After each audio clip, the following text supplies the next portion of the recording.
الحمد لله نحمده ونستعينه ونستغفره ونؤمن به ونتوكل عليه ونعوذ بالله من شرور أنفسنا ومن سيئات أعمالنا من يهده الله فلا مضل له ومن يضلله فلا هادي له ونشهد أن لا إله إلا الله وحده لا شريك له ونشهد أن سيدنا ونبينا ومولانا محمدا عبده ورسوله صلى الله عليه وعلى آله وأصحابه وبارك وسلم أما بعد فأعوذ بالله من الشيطان الرجيم بسم الله الرحمن الرحيم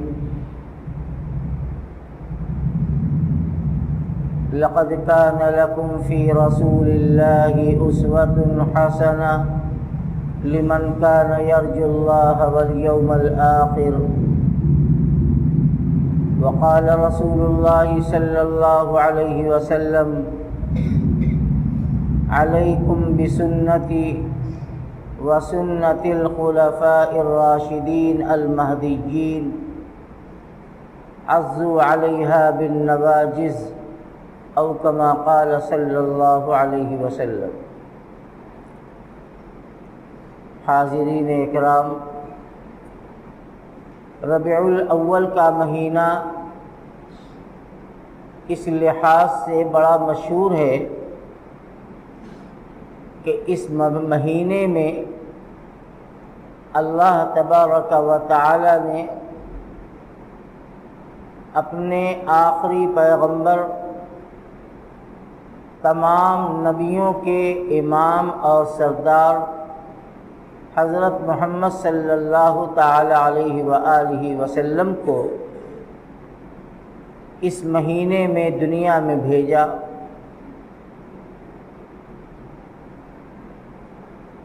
خاندان قریش کے بنو ہاشم کے سلسلے سے اللہ تعالی نے آپ کو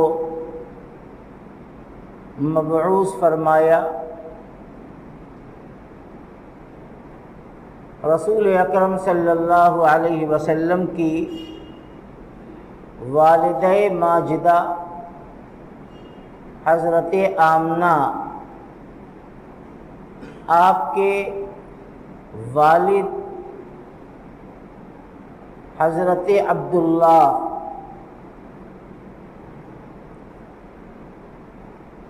آپ کے دادا عبد المطلب، اور عبد المطلب یہ بیٹے ہیں ہاشم کے، تو اس اعتبار سے رسول اللہ صلی اللہ علیہ وسلم کو ہاشمی قریشی کہا جاتا ہے۔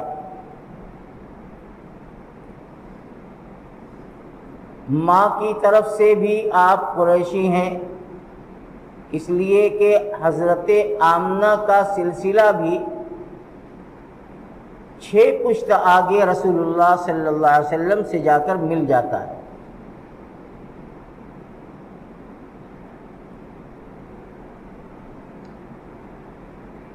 اس میں کوئی شبہ نہیں ہے کہ آپ صلی اللہ تعالی علیہ وسلم کی دنیا میں تشریف آوری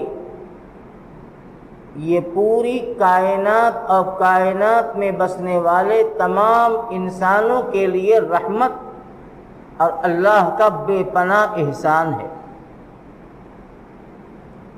قرآن پاک میں اللہ تعالی نے کئی موقع پر اس بات کو بیان بھی فرمایا، لقد من اللہ علی المؤمنین اذ بعث فیہم رسولا۔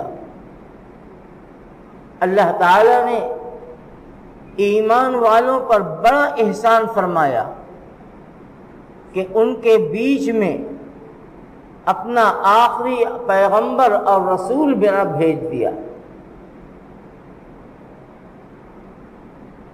حضور اکرم صلی اللہ علیہ وسلم کی زندگی کا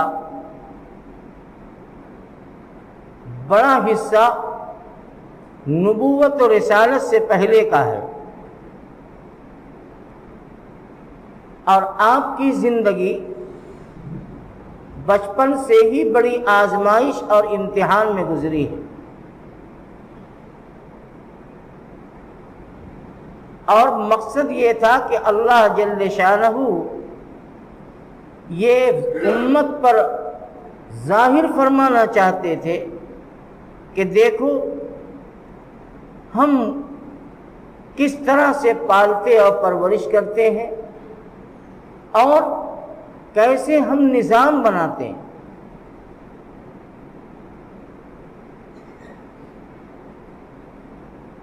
آپ جانتے ہیں کہ رسول اللہ صلی اللہ علیہ وسلم ابھی دنیا میں تشریف نہیں لائے تھے۔ آپ کے والد عبداللہ وہ دنیا سے رخصت ہو چکے تھے، ان کا انتقال ہو چکا تھا، اور جب آپ دنیا میں تشریف لائے تو یتیم بن کر آئے، باپ کا سایہ نہیں تھا۔ حضور پاک صلی اللہ علیہ وسلم جب دنیا میں تشریف لائے تو عربوں کے قاعدے کے مطابق جو وہاں رواج تھا کہ گاؤں اور کھلی فضا کی رہنے والی عورتیں آتی تھیں اور انہی کی گود میں بچوں کی پرورش ہوتی تھی، یہ عام رواج تھا۔ مدینے کے اطراف میں جو چھوٹی چھوٹی بستیاں، گاؤں جسے ہم کہتے ہیں، وہ روزانہ مکے کے اطراف میں، مدینے کے اطراف میں، ہر جگہ روزانہ وہ صبح کو گاؤں سے شہر آتی، مکہ آتی تھی، اور آنے کا مقصد یہ ہوتا تھا کہ جس گھر میں بچہ یا بچی پیدا ہوئی ہے اس کو گود لے لیتے تھے اور اپنے بستی میں جا کر ان کی پرورش کرتے تھے، انہیں دودھ پلایا کرتی تھی، اور وہیں سال 6 مہینہ 2 سال بچہ انہی کے یہاں پرورش پاتا، اس لیے کہ کھلی فضا ہوتی، بچے صحت مند ہو جاتے، یہ عام رواج تھا۔ چنانچہ آقائے دو عالم صلی اللہ تعالی علیہ وسلم کے ساتھ بھی ایسے ہی ہوا۔ میں آج بالکل نبی کی ابتدائی زندگی کو بتانا چاہتا ہوں، ہم اسے بھی نہیں جانتے۔ حضور اکرم صلی اللہ علیہ وسلم کے ساتھ یہی ہوا۔ ایک دن معمول کے مطابق گاؤں کی کچھ عورتیں آئیں تاکہ معلوم کریں کہ کس گھر میں بچے پیدا ہوئے ہیں، تاکہ ان کو لے کر اپنے یہاں جائیں اور ان کی پرورش کریں۔ اس میں ان عورتوں میں ایک عورت ہے، قبیلہ بنو بکر بن سعد کی ایک عورت، عرب کا ایک قبیلہ تھا، اور اس عورت کا نام تھا حضرت حلیمہ سعدیہ رضی اللہ تعالی عنہ، یہ بھی گاؤں کی رہنے والی تھی۔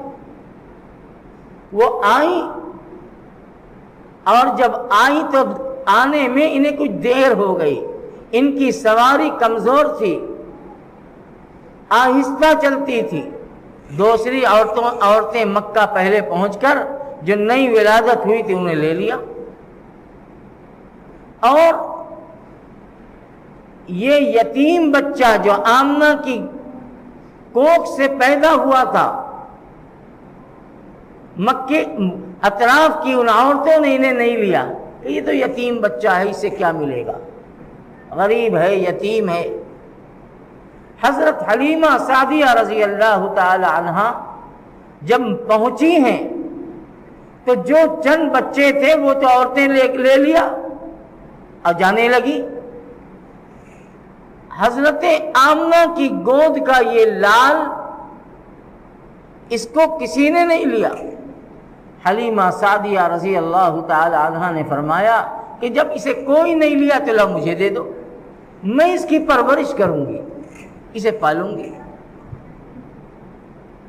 اور حقیقت یہ ہے کہ یہ تقدیر اللہ کی طرف سے حلیمہ سعدیہ کے مقدر میں آ چکی تھی کہ امام الانبیاء، ختم رسول، فخر کائنات حضرت محمد الرسول اللہ صلی اللہ تعالی علیہ وسلم کی پرورش حضرت حلیمہ سعدیہ کی گود میں ہوگی، اور حلیمہ سعدیہ کو یہ اعزاز ملے گا کہ آپ کی رضاعی ماں بنیں گی، دودھ پلاتی ماں، رضاعی ماں بنیں گی۔ حلیمہ سعدیہ رضی اللہ تعالی عنہ خود بیان فرماتی ہیں کہ عجیب، جب میں نے اس کو لیا اور لے کر اپنے گاؤں واپس جانے لگی تو وہی سواری، وہی اونٹنی جو چل نہیں پاتی تھی، اب اس کے اندر طاقت آ گئی، اب بڑی رفتار کے ساتھ لے کر وہ گاؤں پہنچی، اور بڑی پیار سے، بڑی محبت سے رسول اللہ صلی اللہ تعالی علیہ وسلم کی پرورش کی۔ حضور اکرم صلی اللہ علیہ وسلم کے نورانی چہرے، اور اللہ نے اسی وقت سے آپ کے اندر وہ صفات آہستہ آہستہ ظاہر فرمانی شروع کر دی جس کا مکمل ظہور بعد میں ہونے والا ہے۔ برکتیں ہی برکتیں، رحمتیں ہی رحمتیں حضرت حلیمہ سعدیہ رضی اللہ تعالی عنہ کے گھر میں آنے لگی۔ حلیمہ سعدیہ کا خود اپنا بیان ہے کہ میرے ایک بیٹے اور تھے، اور ایک بڑی بیٹی تھی حلیمہ سعدیہ کی جن کا نام تھا شیمہ، جن کو شیمہ کہا جاتا، اور ایک چھوٹا بچہ جو رسول اللہ صلی اللہ علیہ وسلم کی عمر سے کچھ بڑا۔ فرماتی ہیں کہ میں نے اس بچے کو جب جب گود میں لیا دودھ پلانے کے لیے تو ہمیشہ آپ نے دائیں جانب سے دودھ پیا۔ یہ حضرت حلیمہ کا بیان ہے، جب جب میں نے کوشش کی تو آپ نے دائیں طرف توجہ کی اور دائیں طرف سے دودھ پیا۔ اب میں نے بہت کوشش کی کہ بائیں طرف کو لگا دوں، لیکن آپ نے کبھی نہیں منہ لگایا۔ کیوں؟ اس کی حکمت یہ تھی کہ رسول اکرم صلی اللہ تعالی علیہ وسلم دنیا میں عدل و انصاف کے امام بن کر چمکنے والے تھے، تو ایک حصہ اللہ کے نبی نے قدرتی طور سے اپنے بھائی جو حلیمہ رضی اللہ تعالی عنہ کے پشت کے بیٹے تھے ان کے لیے چھوڑ دیا، اور ایک طرف سے آپ پیتے۔ عجیب طرح کی نشو و نما، صحت بڑھنے لگی، 6 مہینے کی عمر میں آپ سال بھر کے لگنے لگے، بڑھتے رہے، پرورش ہوتی رہی، اور عرب کے اس صحرا اور گاؤں میں اللہ کے رسول صلی اللہ تعالی علیہ وسلم گاؤں کے بچوں کے ساتھ میدان میں کھیلا کرتے تھے، جیسے بچے کھیلتے ہیں، مٹی میں کھیلا کرتے تھے۔ حضور کا بچپنا تھا، کچھ عمر بڑھی، 6-7 مہینے کی عمر ہو گئی، صحت آپ کی بہت اچھی تھی، اس عمر میں بھی آپ سال سے زیادہ کے لگتے تھے۔ عمر بڑھی، رسول اللہ صلی اللہ علیہ وسلم جنگل میں، صحرا میں بچوں کے ساتھ کھیل رہے تھے، اچانک ایک حادثہ پیش آ گیا، اور حادثہ یہ پیش آیا کہ ایک شخص آیا اور اس نے اللہ کے پیغمبر کو زمین پہ پٹک دیا، چتل پٹک دیا۔ اب پٹکنے کے بعد آپ کے سینے مبارک کو چاک کر دیا، کاٹ دیا۔ دل نکالا اور دل نکالنے کے بعد اس کو چیرا اور چیرنے کے بعد اس میں کچھ ڈال دیا اور ڈالنے کے بعد برابر کر دیا۔ عجیب واقعہ پیش آئے، بچے دیکھ رہے ہیں، وہ سب ڈر گئے، حیران کہ یہ ہو کیا گیا، بچے کو ذبح کر دیا گیا، اس کی تو جان لے لی گئی۔ وہ بھاگے ہوئے حضرت حلیمہ سعدیہ رضی اللہ تعالی عنہا کے پاس پہنچے اور فرمایا کہ ان ابنک قد قتل، اے حلیمہ تیرے بچے کو تو مار ڈالا گیا۔ اب تفصیل بتائی کہ سینہ کاٹ دیا، دل نکال دیا، دل کو چیرا، کیا کیا، کیسے کیا، ابھی برابر کر کے ٹاکا لگا دیا۔ حضرت حلیمہ رضی اللہ تعالی عنہا کا اپنا بیان ہے کہ میں بھاگی ہوئی آئی، اس لیے کہ بڑی محبت سے پرورش کر رہی تھی، اولاد سے بڑھ کر اللہ کے نبی صلی اللہ علیہ وسلم کا وہ خیال کرتی تھی۔ بھاگی ہوئی آئیں، دیکھا کہ واقعہ سچ ہے، رسول پاک صلی اللہ علیہ وسلم بیٹھے ہوئے لیکن چہرہ اترا ہوا ہے، اس لیے کہ ایک بہت بڑا وہ حادثہ پیش آ گیا تھا، چہرہ اترا ہوا ہے۔ حلیمہ سعدیہ گھبرا گئی کہ یہ تو امانت ہے حضرت آمنہ کی، اگر خدا نخواستہ میرے پاس رہتے ہوئے کوئی بڑی بات ہو گئی تو میں کیا جواب دوں گی۔ وہ واپس لے کر مکہ آئی اور حضرت آمنہ کو حوالے کیا کہ اپنی امانت آپ سنبھالیے۔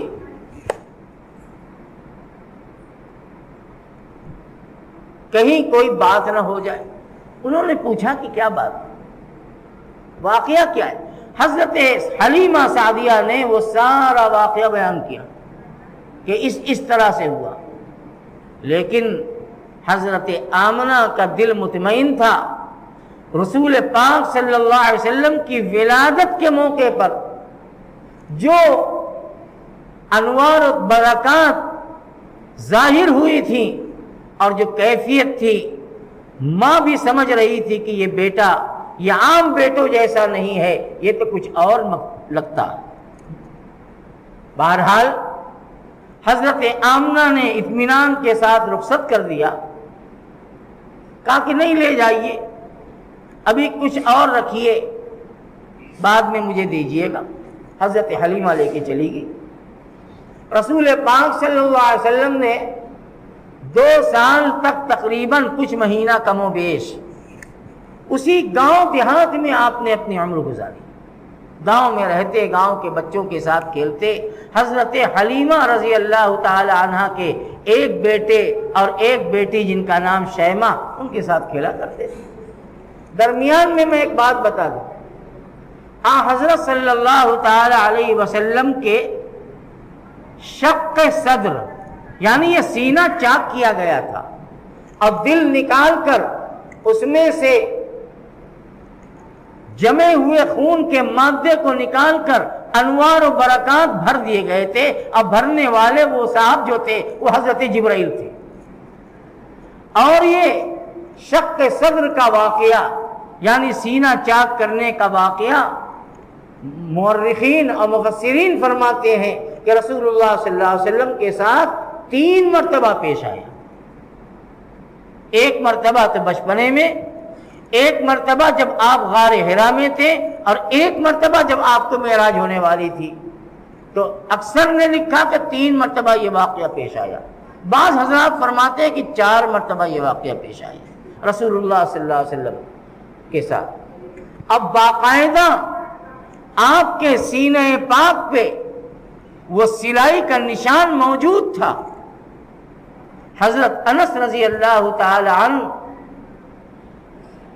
جو حضور کے خادم خاص اور اخیر وقت تک آپ کے ساتھ ساتھ رہے ہیں، 10 سال خدمت کی ہے، وہ فرماتے ہیں کہ رأیت اثر المخیط علی صدر رسول اللہ صلی اللہ علیہ وسلم، میں نے رسول اکرم صلی اللہ علیہ وسلم کے سینہ مبارک پر سلائی کا نشان دیکھا۔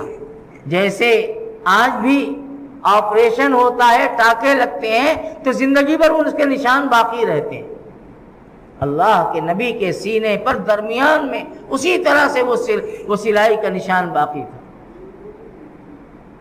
نبی کریم علیہ الصلوۃ والسلام جب واپس حضرت آمنہ کی گود میں آ گئے 2 سال چند مہینے کے بعد، اب آپ کے پاس تھے۔ رسول پاک صلی اللہ علیہ وسلم کا ننیالی رشتہ مدینہ منورہ میں قبیلہ بنو نجار میں۔ حضرت آمنہ نے سوچا کہ چلو بیٹے کو ننیال بھی دکھلا دوں اور ننیال والے بھی دیکھ لے۔ آپ کی عمر مبارک تقریباً 6 سال کی ہو رہی تھی۔ اس وقت حضرت آمنہ نے آپ کو مدینے کا سفر کرایا، ننیال بنو نجار لے گئی، آپ کچھ دن قیام کیا۔ آپ کے ساتھ حضرت آمنہ کی ایک خادمہ تھی جن کا نام تھا حضرت ام ایمن رضی اللہ تعالی عنہا، وہ بھی ساتھ میں تھی۔ مدینے سے واپسی کے موقع پر اللہ کے پیغمبر کی عمر مبارک 6 برس کے، 6 برس کا بچہ ہوتا ہی کیسا، وہ سب بیٹھے 2 بچے وہاں پر دیکھ لو، 5-6 سال کے بچے بیٹھے اتنے بڑے، 6 سال کی عمر۔ واپسی پر مدینے کے راستے میں پہاڑی کے راستے گزر رہے تھے، اس وقت پہاڑی تھی، حضرت آمنہ بیمار پڑ گئی۔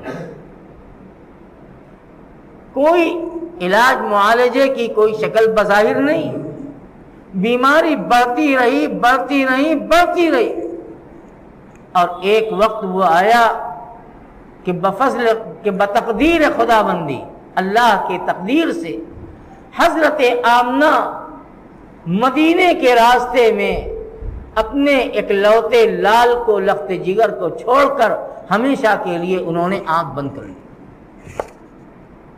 6 سال کی عمر ہے، باپ تو پہلے ہی سے نہیں ہے، باپ کو دیکھا بھی نہیں، دنیا میں آئے تو اللہ نے پہلے ہی بلا لیا تھا۔ 6 سال کی عمر ہوئی، ماں کی محبت، ماں کے آغوش، ماں کی تربیت کی اس عمر میں بچے کو کتنی ضرورت ہوتی ہے وہ ایک ماں اور ایک باپ ہی سمجھ سکتے ہیں۔ لیکن اللہ کو دکھلانا تھا کہ دیکھو ہم کیسے پالتے ہیں، کیسے پرورش کرتے ہیں، کیسے جلاتے ہیں اور کیسے کھلاتے ہیں، اس لیے کہ یہ عام بچہ نہیں ہے، مستقبل میں یہ نبیوں کا امام بننے والا ہے۔ حضرت آمنہ مدینے کے راستے میں، اس جگہ کا نام ہے ابوا، مقام ابوا پر جو پہاڑی علاقہ ہے، حضرت آمنہ نے وہیں پر اپنی زندگی کی آخری سانس لی اور اپنے بچے کو اپنی شفقت بھری نگاہ سے یہ کہہ کے آنکھ بند کر لی کہ بیٹے اللہ تمہیں سلامت رکھے، اب تو میدان محشر میں ملاقات ہوگی۔ اللہ کے نبی پر اس 6 سال کی عمر میں کیا گزری ہوگی، اب کتنا سمجھا ہوگا۔ آج بھی حضرت آمنہ کی قبر وہیں ہے، کوئی نہیں جانتا، وہ میدانی علاقہ پتہ نہیں اب کیا شکل ہے، وہیں پر قبر ہے۔ ام ایمن ساتھ میں تھی، وہ آپ علیہ الصلوۃ والسلام کو لے کر مکہ آئیں۔ بوڑھا دادا موجود ہے، عبد المطلب زندہ ہے،